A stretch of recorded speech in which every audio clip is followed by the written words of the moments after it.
Hello, welcome back to my cozy corner of the internet. If it's your first time here, I'm Nora, and on this channel I talk about all the games that touched my soul, the upcoming games of each month, I review all the games I play, I share my backlog journey, and yeah, basically everything gaming, mostly cozy and indie ones. And in today's video we're going to be checking out all the cool indie games that are going to be released in April. One last thing before we get into the game, I also have a video focused on all the cozy games of April, and I already talked about many of the cozier indie games in that one, like Outbound, Fishball, etc. So I'm not gonna repeat those here. If you'd like to check that one out as well, I'll link it in the description. Oh, and I'm recording this on March 23rd. It'll take me a while to edit and publish because, surprise surprise, I'm sick again. I'm sure there'll be many more release date announcements until this video comes out, and I'll probably just play those and talk about them in another video towards the end of the month. Okay, so to start off April with, All Will Fall is coming out on the 3rd. This is a post-apocalyptic survival city builder where the world is completely flooded, so you're building these massive vertical cities on top of what's left of the land, or even just on rusty boats. I think what makes this one really stand out is that it uses a physics-based construction system, so you can't just build whatever you want, you actually have to make sure your structures won't collapse. It's kind of like Frostpunk, but in the middle of the ocean. I guess the easiest way to describe this game is that you'll be able to manage 3 different factions, workers, sailors, and engineers, and keep them happy while the tides change and reveal new resources. The campaign is split into 8 scenarios, and it will offer up to 100+ hours of gameplay depending on your playstyle, of course. I think this definitely looks like a must play for lovers of the genre, and if you're one of the lovers, then you're in luck because the next game we have is another city builder, but a cozier one. It's Belle Citique, releasing on the 6th. So this one is basically the opposite of the last game in terms of stress.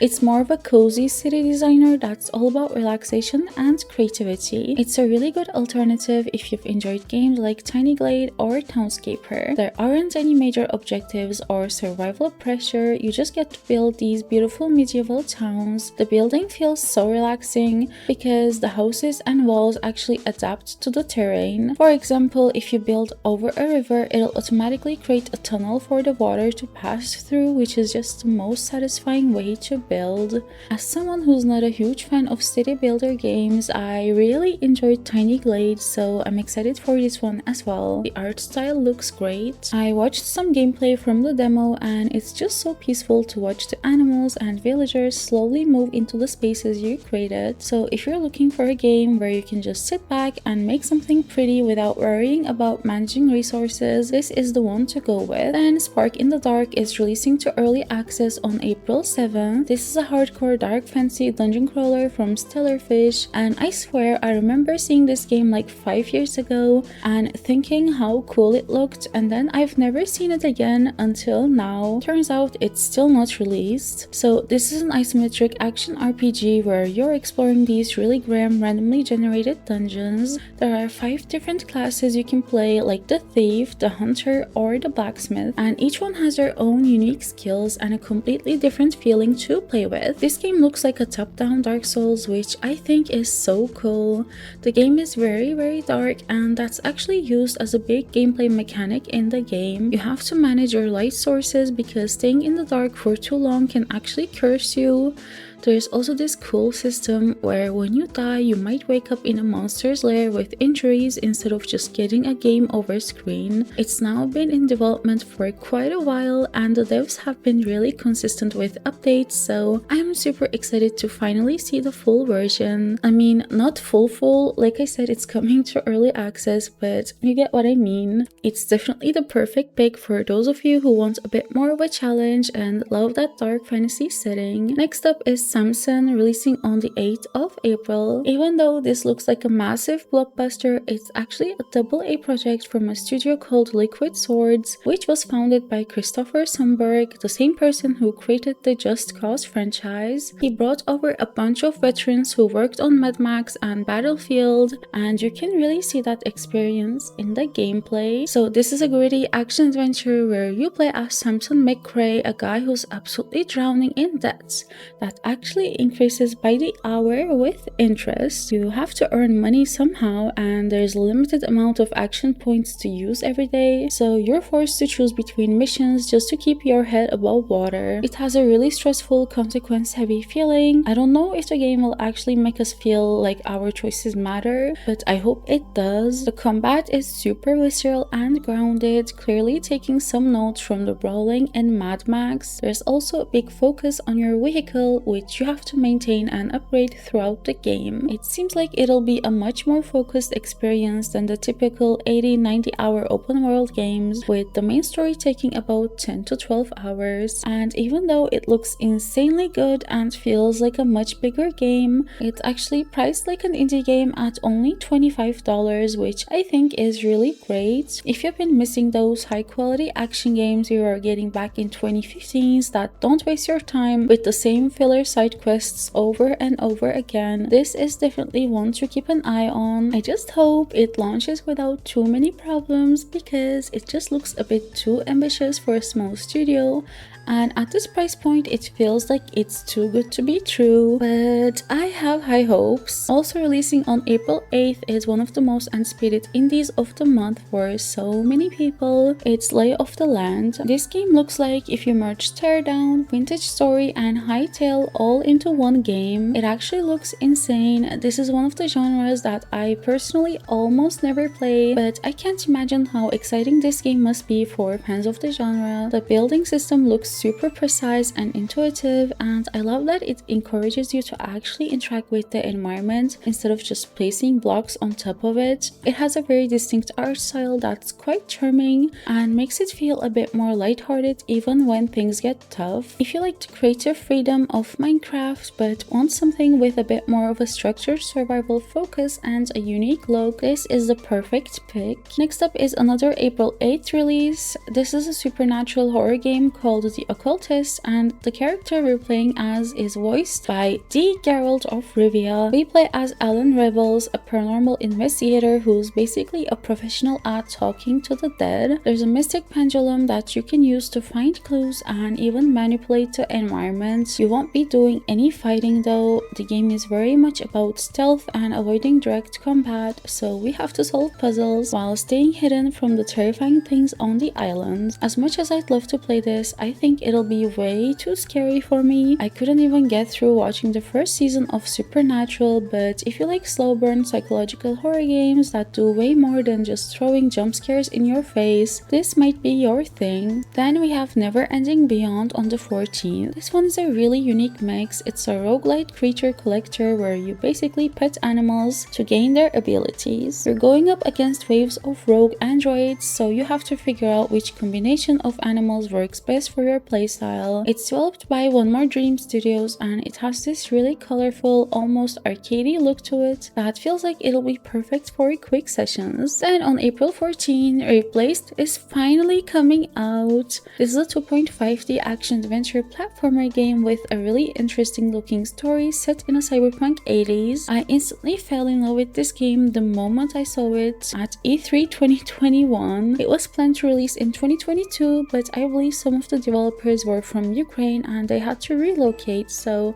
it got delayed to 2023 and then 2024 and even more times afterwards. But yeah, I've been patiently and loyally waiting for it every year. I never forgot about the game. That's how much the first trailer got carved in my brain. Also, I don't really mind waiting for games. Like, they should absolutely take all the time necessary to help the game reach its full potential and bring it to players as polished as it can be. quickly. Honestly, waiting so much made me even more excited for it as the years passed, and I kept adding it to my list every year. So yeah, I'm really looking forward to this one. I feel like it will be really well done. I mean, just look at this pixel art. It's unbelievably beautiful, don't you think? Our next game also releases on the 14th. It's Regions of Ruin, Runegate. This is a sequel to the original game, and if you're a fan of side-scrolling RPGs with a focus on world building, you'll probably love this. We play as a dwarf in this really beautiful and detailed pixel world, and we're trying to rebuild the dwarven civilization after the events of the first game. It's a mix of hack and slash combat and town management, so while you're out exploring the wilds and fighting goblins, you're also gathering resources to bring back home and slowly rebuild. I really like that it gives you breathing room after the fighting and offers a more relaxed gameplay between all the action. Like I said, the world building, the art, the pacing, everything looks great, and I think the sense of progression from seeing your little dwarven haven grow will be so satisfying. Then on April 16th, one of the most unique looking indie games of the year is finally dropping, which is Mouse PI for Hire. We already talked about this one in last month's video, but it's been delayed to April for some final polish, so I'm hoping that means we're getting a really smooth experience at launch. If you like old school 30s cartoon style games, then this is a match made in heaven. This game literally looks like you're playing inside an old black and white cartoon. We play as Jack Pepper, a mouse detective in a noir-inspired city called Mouseburg. It's a first-person shooter with these really fun mechanics, like we have a grappling hook or power-ups that feel like they're straight out of a classic animation, and there are so many different weapons all ready to deploy non-stop cartoon chaos, as the game's Steam page says,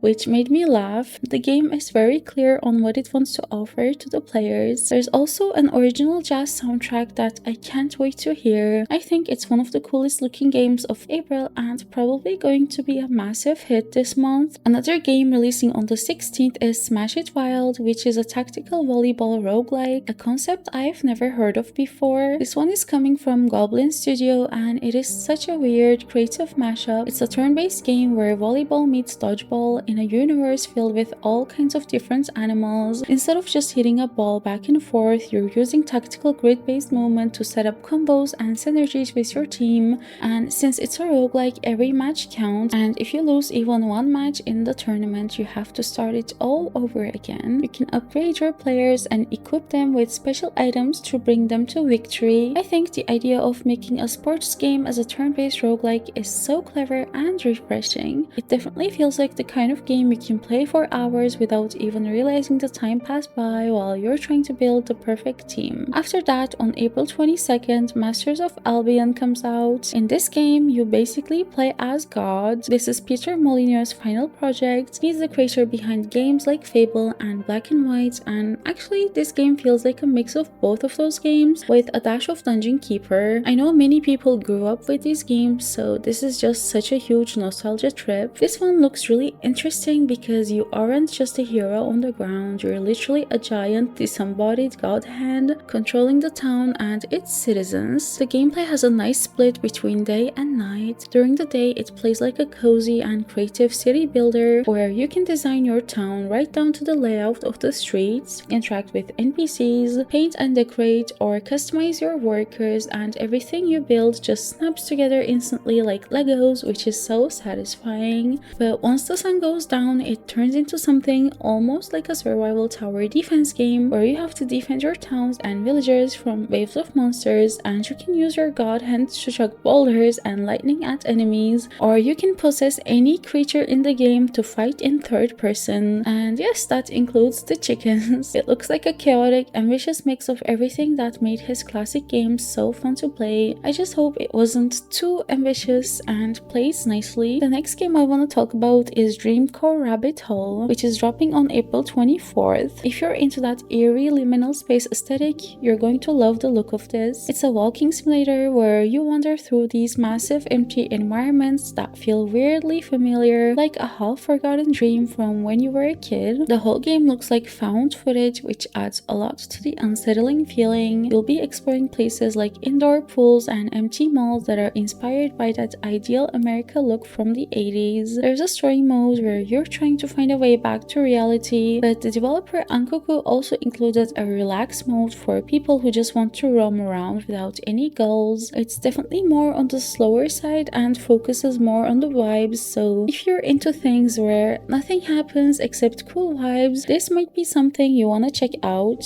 Moving on to April 28th, we're getting one of the indies I'm most excited about this month, which is Will Fall of the Light. This game is like what you would get if you took the atmosphere of Firewatch, the story of Heavy Rain, and mixed it with a realistic sailing simulator in the frozen north. I guess kind of like Pacific Drive, but in the water. You play as Will, a lighthouse keeper who gets an unexpected radio message during one of his shifts that his hometown has been hit by a disaster and his son is missing, and to find him you have to set out across the ocean on your yacht and navigate the dangerous northern seas. The visuals look absolutely stunning, especially the way the water and the lighting look, and the atmosphere seems top notch. Like I just said, I think the gameplay is like Pacific Drive but in the sea, so you actually have to navigate the boat using realistic mechanics, which will probably help a lot in making everything feel so much more immersive. Overall, this seems like a very emotional and story-rich game about a father's regret, and I think it has a high potential to be one of those games that stays with you long after you finish it. And finally, we're wrapping up the month on the same day with Lunchbreak Tactics. This is probably the best game you can play if you're a new parent, or if you're studying with a Pomodoro timer, or of course, as the game's name says, during your lunch break, since it's so easy to pick up with no timers and offers really quick runs. So this is basically an asynchronous auto battler card game set in the backstore of this ultra boring supermarket we just started working at, and the premise is that we're so bored that we've invented this competitive game using everyday store items. Since it's asynchronous, you can play through your rounds whenever you actually have a break, but I have a feeling it might be one of those dangerous one more run kind of games that you can easily get addicted to and play for hours when you just wanted to play it during a small break.